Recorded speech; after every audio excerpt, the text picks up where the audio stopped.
A religious, a nun, bride of Christ, consecrated, a sister. With these titles, you recognize me, and so I am.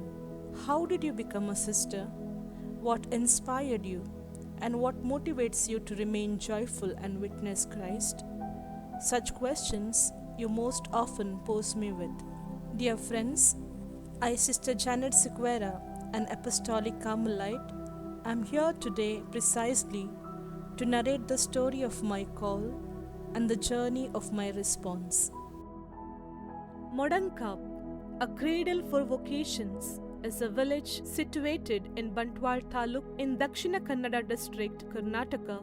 Is a place where God sowed in me the seed of vocation through the Sisters of the Apostolic Carmel and nurtured it through varied life experiences.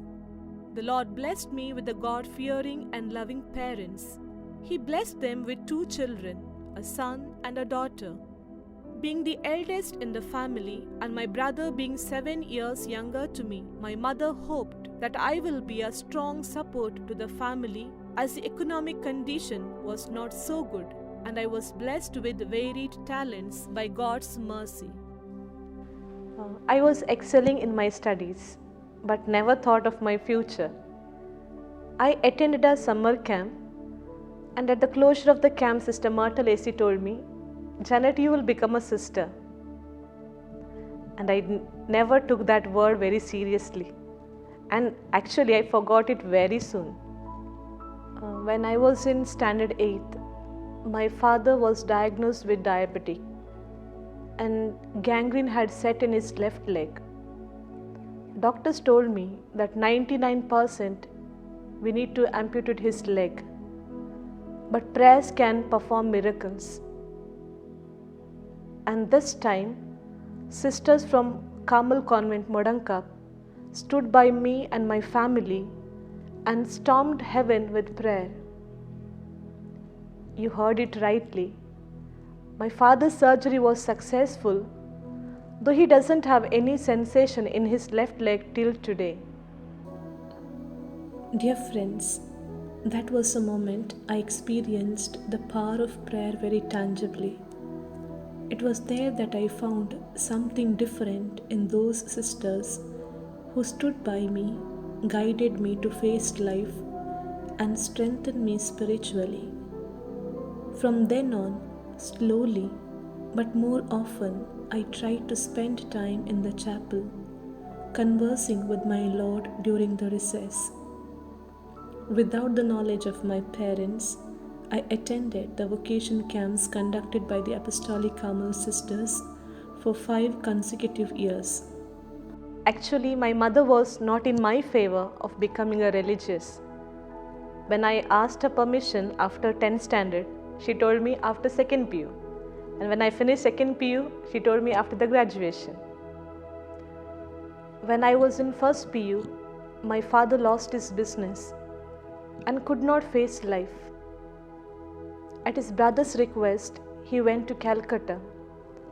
Since the financial condition of my family was very bad, my mother decided to go abroad.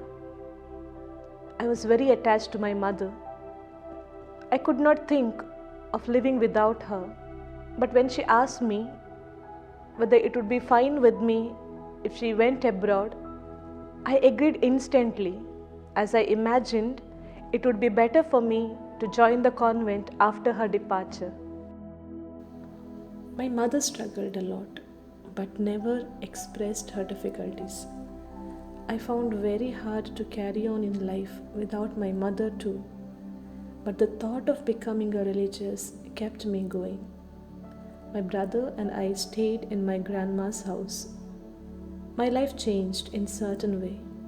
I didn't want to tell anyone that I would be joining, so I joined my cousin in going to beauty parlors and became stylish in my outfits too. In 2nd PU, I fell in love with a boy, as it happens with most of the teenagers. I never responded to his love, but it was a struggle, a difficult one, as I could not confide with anyone and I didn't know how to proceed. There, my powerful weapon, prayer, which I always relied on, came to my rescue. The struggle was really a long time. I knew I wanted to be loved, and I loved him too. But somehow, God intervened in my life, helped me to make a right choice, and the desire to be religious still remained. After the completion of second PU examination, I revealed my decision of becoming a religious to my cousin. She could hardly believe, and that day, my grandma's house was like a funeral house. As I get acquainted with the people very quickly, people from the ward, parish, and neighborhood were very much interested to know about my decision. And when they came to know about my decision to be a religious, their expression was unimaginable. For a month together, laughter disappeared from my house. As people visited my house, I sat in the corner because I got a lot of suggestions as well as scoldings too. In all these trials and difficulties, I clung on to Jesus. My father and my neighbor always supported me in my decision. I had to join the convent on 5th May 2009, but since there was wedding in the family, I sought permission to join on 7th of May. I always enjoy dancing, and that was the last time I danced to my heart's content. After the wedding, the people that inquired after me, they got a shock of their life when they came to know about my decision of becoming a religious. They exclaimed, "She will not survive in the convent as she is a very social person." God's ways are not our ways. He did strengthen me to go through the pain all alone. I knew it takes at least 10 days my letter to reach to my mother who was abroad. So I wrote a letter informing her, which she received only after my joining to the convent. On May 7th, I came to St. Anne's Convent, Mangalore. After a few months, my mother returned and for almost 4 years pleaded with me to return home. But God gave me strength to be firm in my decision, even in the worst situation of my life. My mother wholeheartedly accepted me as a sister on my final commitment day as I prostrated and surrendered my life to Christ, my Savior. And now my mother is very proud of my choice. And she even encourages other girls whom she thinks they have a call to religious life. Many people request my mother for the prayers, and she tells me to pray for them and to do it wholeheartedly. Every year, at least for a fortnight, my father had to be admitted to the hospital.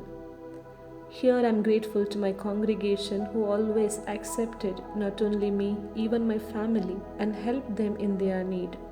They have supported them financially and granted me permission to be with my father. Currently, I teach at St. Agnes PU College, Mangalore, as a lecturer in mathematics. I am proud to say I belong to the Apostolic Carmelite congregation, which has played a vital role in my life.